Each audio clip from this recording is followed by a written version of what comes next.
Welcome back to what is now episode 5 of the Classic Coaches Podcast. My name is Steven, and as you guys can see, I'm riding solo today as my dad is on vacation. He's on a cruise, so he wasn't able to make it this week. Nonetheless, in today's episode, I'll discuss Georgia's dominant performance over Tennessee, the new college football playoff rankings, Clemson and Alabama both falling last week, and my top 10 current college football players. So without further ado, man, let's hop right into it. Georgia, the game of the week, the talk of the town. Georgia, number 1 Tennessee against number 3 Georgia, and Georgia did not disappoint. They looked dominant throughout the game. I want to say that the final score was like 37-23, I believe. I know it was a 14-point game, but it was a dominant display of football, man. Although it was only a 14-point game, they clearly were the better team, and I think Georgia really has shown now that they're the best team in college football. Coming into this week, I had my side more towards Ohio State being the number 1 team in college football, but I think Georgia this week, their defense, Stetson Bennett, they really held Hendon Hooker and that Tennessee high-powered offense. They struggled. They struggled to do anything against Georgia. Stetson Bennett proved that, he could be in the Heisman conversation if they finish the season 12-0. And they, in my eyes, are easily the number 1 team in college football. Moving on to, then you had TCU, who last week, like I said, I think they're going to run the table. They eked out a win against Texas Tech. I think it was a 10-point win, 24-14 or 34-24. I know it was a 10-point win. But they looked good. They were down early, came back and won the game, showed resiliency, won the game. I favor them over all their opponents. They do play Texas this week. And as a Clemson fan, which we're going to talk about next, I do hope Texas gets them, and TCU does lose, so we still have hope to get in that playoff. It's a slim hope. You guys can't blame me for hoping that. But moving on to Clemson, as a Clemson fan, I'm going to take a little bit of time on this one. It was piss poor, losing 35-14 to a banged up Notre Dame squad who's 5-3 coming into that game. Obviously, as you guys have seen, this is episode 5 now. The previous 4 episodes, I've had my question marks with my team, but they looked really bad last week. I can't even kind of put it into words. The offense looked bad. The defense looked bad. We got beat in the trenches. Notre Dame really did whatever they wanted to in that game. And it didn't help that it was a road game. We ended up losing by 21, 35-14. We were down 28-0 at one point. Dabo tried to bring Cade Klubnik in. He throws a pick on his first pass attempt. So there's really nothing going for the offense. We ended up dropping a few spots, which we'll talk about in a little bit with the new rankings. But I think Clemson is pretty much effectively out of the playoff race. We probably, if I had to put a percentage on it, we probably have a 5 to 10% chance to get in, which, obviously I don't think is going to happen. But anything can happen. Chaos can ensue, and somehow we can get in. But at this point, I'm just hoping to finish strong in the season, maybe finish 12-1, 13-1. That would be ideal as a Clemson fan. But moving on to the last one, which was one that was a big talking point for me and my dad last week. And that was the Alabama LSU game. This game was very big in my eyes because I kind of called it. I didn't pick LSU to win, but I called that if LSU were to win this game, it's going to shake up the entire landscape of college football for the rest of the season. The reason being, LSU now effectively controls their destiny to get in the playoffs. They are the number 7 team now. Sorry to spoil it, but they are the number 7 team now. We're going to go over in a few minutes, but they went out and play against number 1 Georgia and beat them. They got to be in the playoffs, and that would be absolutely insane for them to get in after the start that they had in the beginning of the season. But tough break for Alabama. As you guys know, I'm a Clemson fan. I'm not an Alabama fan, but it was a very tough break for them. Bryce Young, I feel like it was a waste of Bryce Young. He is one of the more premier quarterbacks in college football. He's going to be a top 3, top 4 pick, depending on who gets those picks. And I think Alabama wasted him. And when I say wasted him, I don't mean Nick Saban wasted him. Out of all the other championship teams, I think Bryce Young was probably the best quarterback. If you look at quarterback for quarterback, Tua, he's a better quarterback than Tua, than Mac Jones. There's a lot of good quarterbacks that Alabama has had in the last couple of years, but I think Bryce Young is the best of them. And he's not going to get an opportunity to go get another championship or to get a championship, which kind of sucks when you're looking at a guy of his caliber, a Heisman guy at Alabama. Typically, you don't see them not playing in the playoffs or in the championship game. So it does suck for him. But that game was amazing. Arguably the game of the year so far. LSU and Brian Kelly come down with a crazy play call in overtime to go for 2. and they end up converting, storm the field, and that kind of ended Alabama's hopes at the playoffs. So it's a tough break for them, but as a Clemson fan, if you're an Alabama fan, we can't be in the playoff every year. And it is kind of cool to see other teams get in, so I'm not too mad at it. Now, do I want my team to get in? Every year I want my team to get in. But at the end of the day, the other casual fans don't want to see the same 4 teams every year, which I understand. So, I mean, it's good for college football. And as a college football head, which I am, I'm not mad at it.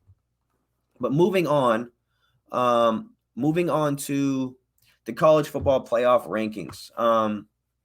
So we're going to go ahead and break this out, kind of briefly go over this really quick. So we'll go from 1 down. Obviously, like I said, number 1, Georgia, best team in college football. Ohio State did not look good against Northwestern. They did struggle a little bit. Michigan, they were struggling a little bit against Rutgers as well. It was a close game at half. They ended up pulling away. Like I said before, TCU was down, ended up winning by 10. Tennessee, obviously, with the 14-point loss to Georgia. You had Oregon, who I believe they won last week. I don't know if they had a bye, but I believe they won last week. And this is where I'm going to kind of stop and talk for a second. So I'll give my predictions as we go through the college football playoff rankings that they just released. But when I look at the top 4 right now, obviously Ohio State and Michigan have to play each other in a few weeks. So you're looking at a team like Georgia who, as long as they win out, they're going to stay number 1. They'll stay number 1 no matter what. I don't see, even if Ohio State were to beat Michigan, I don't see them jumping them. So I'm going to say Georgia will stay at 1. That would be my prediction, my final prediction. Georgia is going to stay at 1. At 2, I do think Ohio State gets it done against Michigan, wins out, and finishes number 2. So I think those 2 are a lock at this point. I like Georgia and Ohio State at 1 and 2. I do think Ohio State, like I said, will beat Michigan. So I think Michigan's going to end up falling out of that top 4. And then I do think TCU goes undefeated. I do think they win out. Mind you, like I said, as a Clemson fan and the loss that we just suffered against Notre Dame, the 21-point loss, I want everybody in the top 9 to lose because I want Clemson to still have a chance to get in. Now, it's a very slim chance, obviously, but I want everybody to start losing. So do I hope they lose to Texas? Yes, I want them to lose to Texas. But do I think they're going to? No, I don't think they're going to lose to Texas this week. So I do think they are going to end up winning out and taking that 3 spot. So I have Georgia, Ohio State, TCU, 1, 2, 3, the 3 lone undefeateds. At the 4 spot in my final rankings, I have Tennessee sneaking back in. I do think one of the Pac-12 teams ends up going 12-1 after the college football or after the conference championship. Excuse me.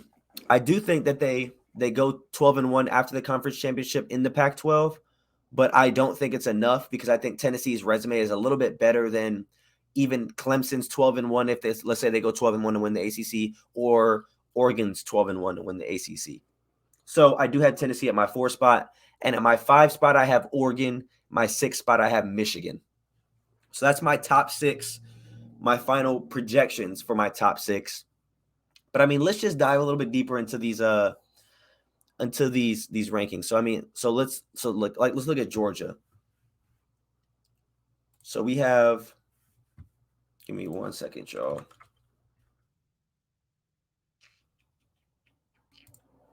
Give me 1 second.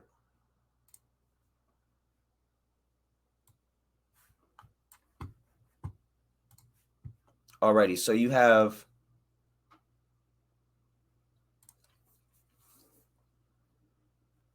let me go to rankings. Okay, so you have a team like Georgia. So Georgia, they got to play Mississippi State this week, which I'd like it to be a good game. I mean, I don't know if it will be, but you like it to be competitive. Then they got Kentucky. So this is why, I mean, I think they'll win out. I think they are a lock at this point. I don't really see anybody else beating them. Moving on to the next team, you got Ohio State, who obviously they got the big game against Michigan. And then they got Indiana and Maryland. They should thump both of those teams. But you got a big game against Michigan. That game should be probably, if not as good as the LSU Bama game, better. So you got those two. Then if you look at Michigan, I don't think Michigan has any tough games besides that Ohio State game. Michigan has Nebraska, and they got Illinois. Illinois may be a trap game. I'd probably still favor Michigan pretty heavily, but Illinois has proven to be a little bit of a good team this year, so who knows what happens there. Number 4, you got TCU, and I think this is going to be the most interesting one because, like I said, they play Texas, Baylor, and Iowa State. Then they're going to have to turn right back around and play either Texas, Baylor, or Kansas State, any of those 5 teams in the conference championship, which will be pretty good. I mean, I think they can lose. Do I think they're going to? No. I'm hoping they lose. I'm wishing that they lose because I think if they do lose, they fall pretty far out of it, especially if they were to lose to a team like Baylor or Iowa State. Then at 5, you got Tennessee. I think they run the table from here on out. They don't lose to Missouri, South Carolina, or Vandy. So I think effectively they're going to get in unless something crazy happens. I think they'll get in. Then you have Oregon, and then the Pac-12 is where it gets really shaky for me because you have a team like Oregon who's number 6. So if let's say they were to beat UW, Utah, and Oregon State was just ranked, by the way. So let's say they beat those 3 teams because Oregon State very well could be ranked by the time they play again. So let's say they beat all 3 of those teams.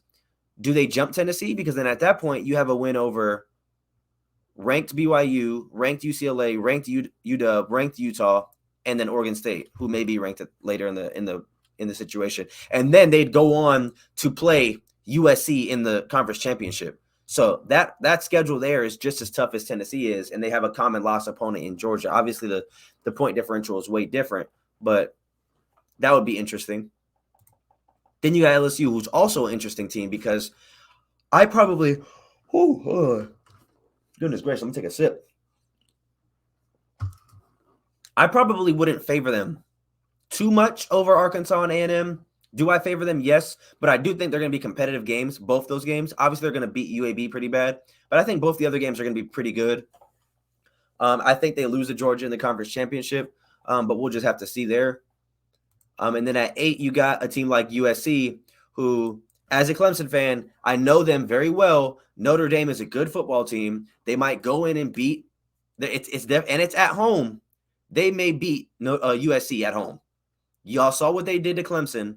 They may go in and beat USC, and then USC still has to play UCLA. So I don't think USC is really a lock for a playoff. Now, if they were to win out, I mean, could they? Sure. But I think USC is going to lose one of these games. I truly do. I think USC is going to lose one of these games, and then I think they're going to go on and beat Oregon. That's what I would hope. I hope that happens so that way the Pac-12 eliminates themselves kind of by beating up on each other. That's what I want. We'll look at Alabama. Like I said, they're a 2-loss team right now. They're not going to get in unless LSU shits the bed and absolutely just shoots themselves in the foot. But I don't think that's going to happen. They got Ole Miss this week. I think that's going to be a great game. I do favor Alabama in that game, but I think it's going to be a good one. Then they got Austin Peay, who's going to be a blowout. And then you got the Iron Bowl at the end against Auburn, which is generally a good game every year. But who knows? Auburn's kind of in a down year right now. And then to finish out the top 10, you got Clemson. Obviously, I'm a fan of Clemson. With these last 3 games, I probably don't even favor us in the Louisville game. I think it's an even 50-50 matchup. I would favor us in Miami and South Carolina, but I think this Louisville game is another trap game. And I think we're a 7-point favorite in this game. I think that is a stretch. That is very, very what's the word? That's very, oh my God, generous. There we go. That 7-point is very generous. I don't think that we're going to win this game by more than 3, by more than 4. If we win this game, I think it's going to be a very competitive game. But moving on, to kind of move on to a different topic here, we're gonna talk about. Let's take this off. We're going to talk about the top 10 college football players this year, based on basically how they're performing, impact their team. Who I think personally, now this is personal preference. Somebody, y'all in the comment section or viewers at home, they might not like my picks. They might favor someone a little bit higher, a little bit lower. This is just my personal picks. Obviously, my dad Kelvin is not here to kind of dispute what I want or what I think he has. So I'm going to go ahead. We're going to go from 10 to 1. So at number 10, my 10th best player this year, I'm going to go Jalen Hyatt. Jalen Hyatt, the reason why I have him at 10 and not any higher, I have a receiver above him. He has 92 catches, 970 yards, and 14 touchdowns. He had that really big game against that tough Alabama defense, the 5-touchdown game. I do think he's going to win the Biletnikoff Award, and I don't think it's even close, to be completely honest. I think he's going to run away with it. Unless he just doesn't really do anything in the last couple games. But he was an unknown receiver heading into this game. He didn't have any notable notoriety coming into this game, into the season. I didn't know who he was. He was unheard of in my opinion. And I mean, he burst on the scene. So I like him at my number 10. At number 9, I have my other receiver. I have Ohio State receiver Marvin Harrison Jr., another guy who's put up solid numbers. The reason why I have him above Jalen Hyatt, though, is because he does play in a system where there's a lot better talent, so the ball is going to go to a lot more people. You got Julian Fleming, you got Mayan Williams, you got Travion Henderson, you got Emeka Bukpa, whatever his name is. You got Jackson Smith and Jigba. So it's like at Ohio State, I can reel off all those names. At Tennessee, I can't reel off those kind of names, the notable names. So Jalen Hyatt is really that number one guy. I do think Marvin Harrison is turning into the number one guy, but there's so much talent on that team. There's so much talent on that team that it can really go to anyone any given Saturday. So that's why I have him at 9, is because he's sharing the load more than Jalen Hyatt is. So that's why I have him there. At number 8, I have running back from Illinois, Chase Brown. This is a guy who has 1,300 yards, 5 touchdowns, 3 receiving touchdowns. The only reason why I have him lower than some of these other backs on here is because of the lack of touchdowns. But he's one of the more reliable 3-down backs in a lackluster offense. He's not on a great team. Illinois is a little bit better this year, but that team is not as good as any of these other teams that I'm going to name, these players that I'm going to name. He produces a lot of success in that Illinois offense. I can't name you anybody else on that team. So the fact that he is leading the country in rushing yards is big for me. And I mean, he's putting up numbers. I want to say he's a senior. He's either junior or senior, but he's putting up great numbers. I mean, that's why for me, he's a top 10 player at number 8. At number 7, I have another running back, Bijan Robinson out of Texas. Coming into this year, he was probably considered the best running back in college football. I had him on my Heisman watch early in the year. He has 1,100 yards, 12 touchdowns on the ground, two touchdowns receiving.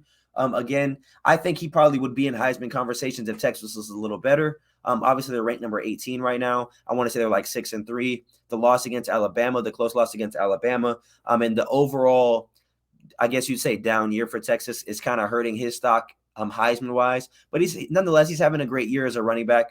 There's only a few running backs I have on this list, and he is going to be my number 7 guy. Moving on to number 6. Am I on number 6? Yes, I am. Number 6 is where I have Jalen Carter, the first defensive player on the board here. The reason why I have him here is because he did miss a lot of time. He doesn't have the eye-popping stats like a lot of these other guys where I can name you stats and all that good stuff. But he's going to be a top 5 pick in the draft, I believe.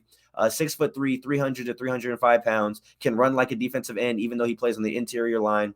I really think that he's going to make an immediate impact when it comes to Sunday football. And I think he's going to be a household name in the league. So this is why I have him here. Even though he doesn't have eye-popping stats, like I said, he affects games. He affects plays on a down-by-down basis. And I think he's a big part of that Georgia defense when he is on the field. Alrighty, moving into my top 5. So my number 5 is going to be Blake Corum. So my dad and I, we've talked about him probably every episode since we started this podcast. 1,100 yards, 16 touchdowns. Absolutely stellar season so far by the running back out of Michigan. And with his success this year, it's really been based off of him and the other back that they have. He is the number 1 back, but they do have, it's like a 1A, 1B. But he's kind of toting the load. And he's the one who's consistently getting that ball in key situations. And I think if they are able to beat Ohio State and he has a decent game, I think he gets an invite to New York. And I do think he's a top 5 player in college football this year and a top 2 to 3 back in college football. And I have him as my number 1 back personally. Now you guys may have Bijan or Chase or Deuce Vaughn. So that's where I had him. Number 4 is where the quarterbacks are going to start coming in. So the first quarterback I have on the board is going to be Hendon Hooker. So Hendon Hooker, obviously, the first 7, 8 weeks of the season, absolutely tearing up the league, or not the league, tearing up the nation. Killed Alabama, 5 or 6 touchdowns, obviously to Jalen Hyatt, to a guy we talked about earlier. With the loss this past week, it left a bad taste in my mouth. Just because I was so hyped to see him do it again against the number 1 team in the country. He fell short, didn't play his best ball. Now, do I still think he goes to the New York City Heisman ceremony? Of course I do. I still do think he's in the Heisman conversation, but that did leave a bad taste in my mouth, which eventually moved him back to number 4 for me. My number 3 guy is going to be Will Anderson out of Alabama. Probably the most dominant defensive player in college football. I'm pretty sure he was the number 1 ranked player coming into college football by ESPN. But again, he doesn't have the eye-popping numbers, but the effect that he has on the other opposing team, having to double him, just having to worry about him coming off the edge. Another guy who I think is going to have immediate impact in the second or in the next level of football. And I think he becomes a household name as an instant starter for whoever drafts him. I don't think it matters. My number 2, this is where I have CJ Stroud. So CJ Stroud arguably could be number 1 on this list. If I was going off team success, he'd be number 1. He has 29 touchdowns, 4 picks. He started off really strong. I think he started off 24-3, so he's thrown 5 touchdowns and 3 picks since then. Obviously, last week he didn't have a bad performance, but he didn't have a great performance. The wind was really a knock for him. He couldn't really do anything offensively. They had to run the ball quite a bit. He has 2,400 yards, but he is leading an undefeated team. So I did give him a lot of credit for that. But with my number 1 player so far this season, and we still have a couple more weeks, but my number 1 so far has been Caleb Williams. And I'll be the first to say I was not a believer in USC coming into this year. Do I think they make the college football playoff? No, I don't. Do I think they're back? I do. I have a few friends, Nolan and Nick, who are going to see this. And I can say I was wrong. When Lincoln Riley first signed with them and became the head coach, we had a little bit of a feud on FaceTime about whether or not they make the playoffs in the first, I think it was either a year or 2 or 2 to 3 years, whatever. I think USC does make it, and maybe next year or the year after that. After seeing this season, I think it's only going to get better. Now, do I think they're going to make it this year? Like I said, no, I don't. I think that loss I think they lost to Utah is going to hurt them a lot. And I don't. Now, I think that if they're undefeated, I think they're in easy. But that loss is going to hurt them. The Pac-12 isn't very good. It's not a good conference, notably, as well as the ACC and the Big 12. So I don't think they get in, but I do have him as my best college football player so far this year. 2,700 yards, 28 touchdowns, 1 pick. Looks like he's going to lead the USC Trojans to a Pac-12 title game. And who knows, man, maybe something crazy happens and he gets in. I don't know. With USC, though, I just don't like their defense. I think their defense is very, very lackluster. They're very suspect, and I don't know if they can hold up against teams like Ohio State, Michigan, Georgia, Tennessee, even Alabama. I don't know if they can hang with teams like that. So I don't know if they're going to get in just for that standpoint alone. But moving on to my next segment, we're going to talk about early 2023 Heisman favorites, man. So you guys may not know some of these names. I did a little bit of research coming into this, and I knew a little bit. But so for my dark horse, I'm gonna name you guys 2 dark horses. The reason why they're dark horses is because I don't know if they're gonna start or not. So this is why I labeled them as dark horses for me. But my first dark horse is gonna be Arch Manning. For obvious reasons. He was the number 1 quarterback in the recruiting class. But you got Quinn Ewers, who I don't really know who they're going to start. They're both really good players. If I had to bet, they're going to start Arch. So that's why I lean towards him as a dark horse instead of just calling him a Heisman watch or Heisman favorite for next season, because I don't know who's going to play quarterback there. So he's my first one. My second one is going to be a homer pick here. Y'all should have known this was coming, but I'm going to go Cade Klubnik. I do think, me and my dad have had this conversation multiple times. Me and my friends have had this conversation multiple times. I was not a believer in getting rid of DJ Uiagalelei just yet. He's been playing fine to me. Early I had him as a Heisman dark horse. He's been playing fine to me, man. But the last 2 weeks, I don't know. It just feels like the offense can't really thrive with him snapping the ball or getting the snap. I just don't think we can. And I think it is time for a change next season. They might even start him next week. They might start Cade next week against Louisville, and we'll kind of just see what happens. But he's a dark horse for me. And it's very vague when I say that. The only reason is because I think if you are a Clemson quarterback and the team is successful, any successful top team is going to have someone in that conversation. I mean, if you look at Stroud, Young, Hooker, Caleb Williams, all these guys are in Heisman conversations. So that's who my other dark horse is. But to move on to the actual picks, my number 5 pick, I don't really know how to pronounce his name, but I'm going to give it a shot. Nico Iamaleava.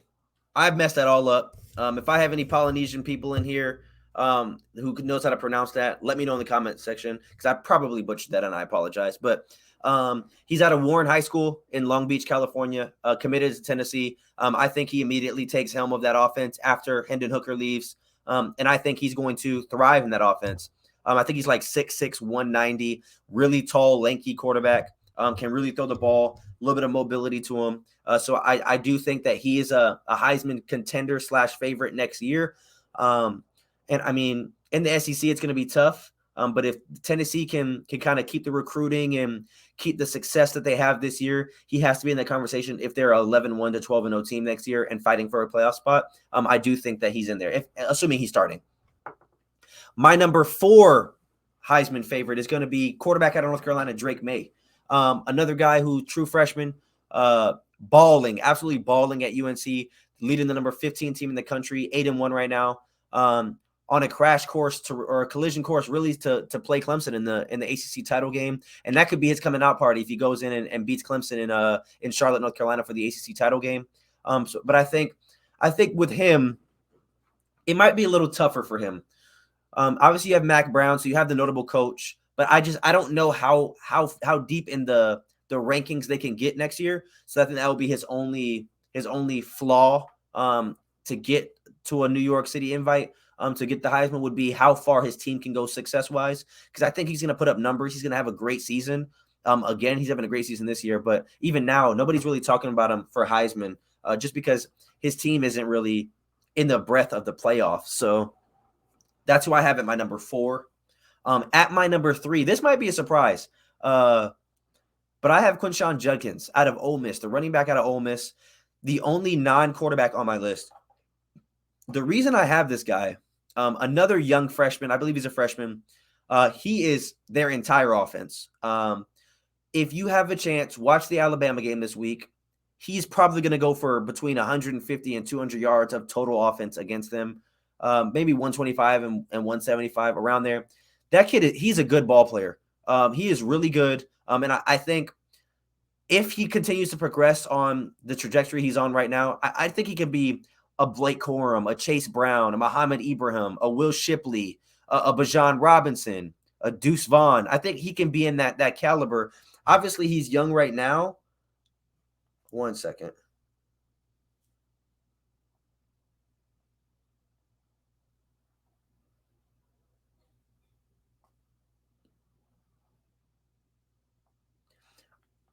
One second, y'all.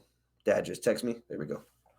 So obviously, he's playing really good right now, but I hope he takes that leap into Heisman candidacy, because that would be nice. Ole Miss doesn't really have nobody like that in the last couple of years. So I'd be really excited to see him in that breadth, in that realm. Moving on to number 2. This might be a bit of a stretch, just because we really, after Bryce Young, we really don't know who's starting. You got Jalen Milroe, and you got this guy, Ty Simpson. So my prediction is, with how Jalen Milroe played this year, yes, he's athletic. He's an athlete. He looks like a great player. I think they're going to go with Ty Simpson. He was a 5-star recruit, one of the top quarterbacks in his class. And I think when you're a quarterback at Alabama, and when Alabama plays really well, you don't really have to do much. Bryce Young went above and beyond. So obviously he got his time. He went above and beyond. But if you look at just the last couple quarterbacks at Alabama, they're really game managers. You don't have to make the exciting plays. You don't have to make the crazy throws. Just manage the game, and your stats are going to come. The wins are going to come. So I do got Ty Simpson at 2. I expect Alabama to be back fine next year in the playoff again, as always. And I think Ty Simpson is a favorite for Heisman if he starts. Now, if Jalen Miller starts, I can substitute those two guys, but we'll just have to see who starts. I'm going with Ty for now. My number one pick, we talked about him earlier with top 10 college football players. I think this is a no-brainer. I got Caleb Williams as my early 2023 Heisman favorite. And to be completely honest, making this list was a little hard. I do have him as the overwhelming favorite right now. I'd like to know the actual odds with the sports book on at the end of the year, who they would have as the Heisman favorites. I'm pretty sure it's going to be him by a landslide. The kid is an absolute monster, transferring to USC, doing exactly what he was doing at Oklahoma. Obviously, he took his coach took him with him. But I think after getting acclimated with his new teammates and the new offense and the new system, I really do think he's going to have a great year next year. And they're the easy favorites in the Pac-12. I don't think they're a favorite to get in the championship game. I think they may get in the playoffs. I do think it's a possibility next year.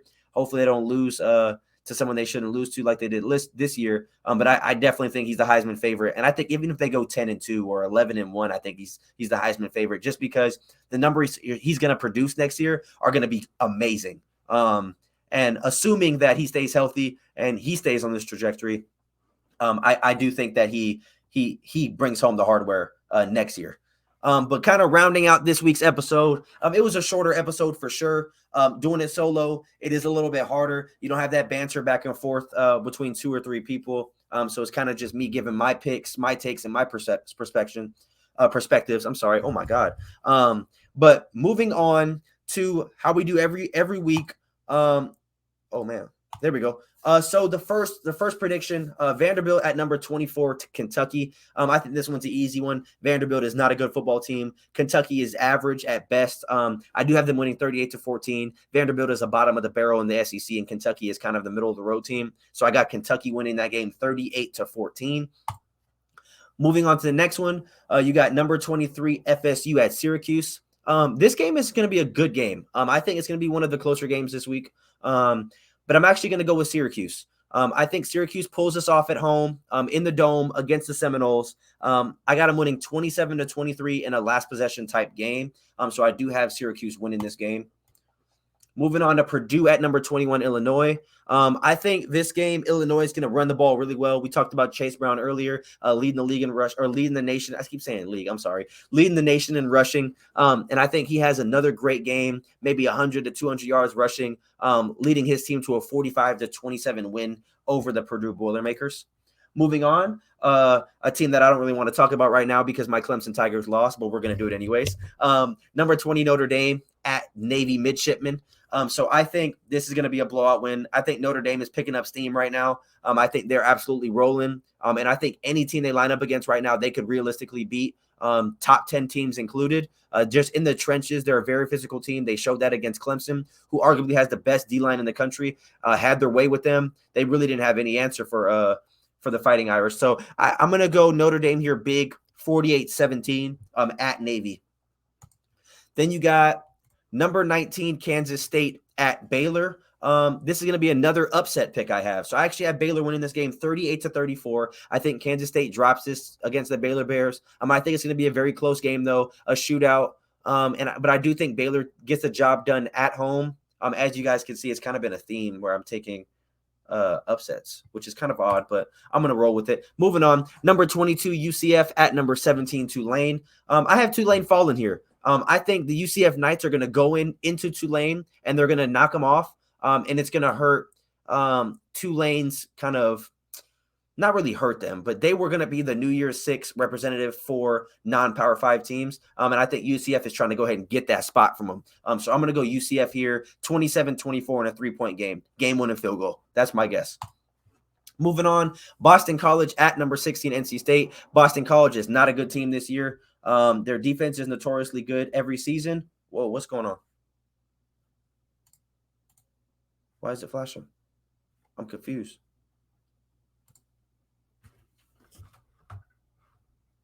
Yo, what's going on? That was weird. Oh, that was weird. But Boston College at number 16, NC State. In this game, I got NC State winning 30-21. Yo, this thing is tweaking. Moving on, if it keeps doing that, I'm just not going to pull it up because it's tripping me out. Number 15, UNC at Wake Forest.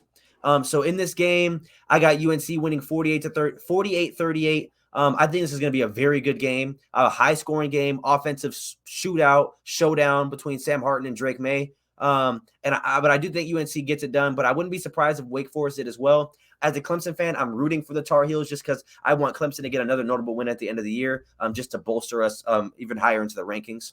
Moving on to Maryland at number 14, Penn State. Not going to take too long on this one. I think this one's going to be a blowout. Maryland's not very good. They got Tua's little brother. Why does it keep doing that? They have Tua's little brother, but I do have Penn State winning 42-20. Next game up, Stanford at number 13, Utah. So this game, Utah, they came into the season ranked pretty high. Cam Rising, me and my dad went to a UW or Washington State Utah game. Cam Rising sat out. I don't know if he's suspended. I don't know if he played this last week. But I think Stanford is not a good team. So I think whether he plays or not, they're going to win. I got him winning 28-10. Next up, we got Arizona at number 12, UCLA. Not really much to say about this one. Arizona has been lackluster this year for the last couple seasons, to be honest. DTR is going to have a great game. They're going to win 34-17. Moving on to Clemson. Louisville at number 10, Clemson. Like I said, obviously everybody knows I'm a Clemson fan. I think Clemson struggles again this week. And making these initially, I had them losing. But I couldn't come on here and predict my team losing. So although I think it's very, very possible that we lose this game, I'm going to say for fan purposes and Clemson purposes that we win 31-28. I do think we struggle in this game. I don't know who they're going to play at quarterback. I hope it's going to be Cade. I just want to ride out with Cade at this point. I don't want to keep going back and forth. And again, I was against that 2 weeks ago, but at this point, just let them finish out the year, come into next year strong, ready to ball out. But I have us winning 31-28, but I wouldn't be surprised if it went either way, to be completely honest. Moving on, number 9, Alabama at number 11, Ole Miss. This is going to be a great game. I think, God, Lee, why is it doing this? That's so weird.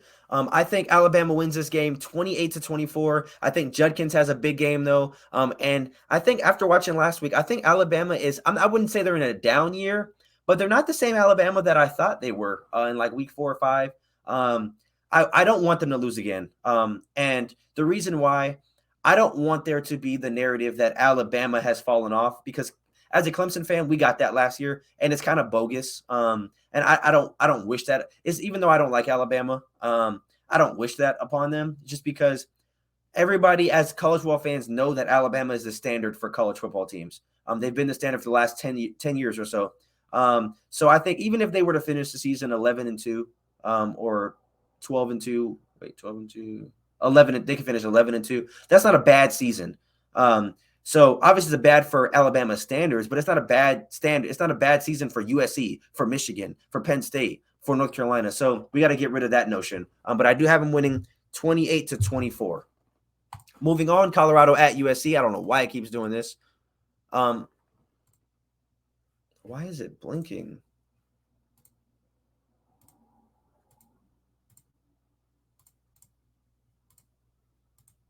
Okay, we're just going to let it go.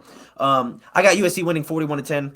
The Colorado Buffaloes suck. And USC, Caleb Williams is going to put on a display of dominance. Moving on to the next one. LSU at Arkansas. Why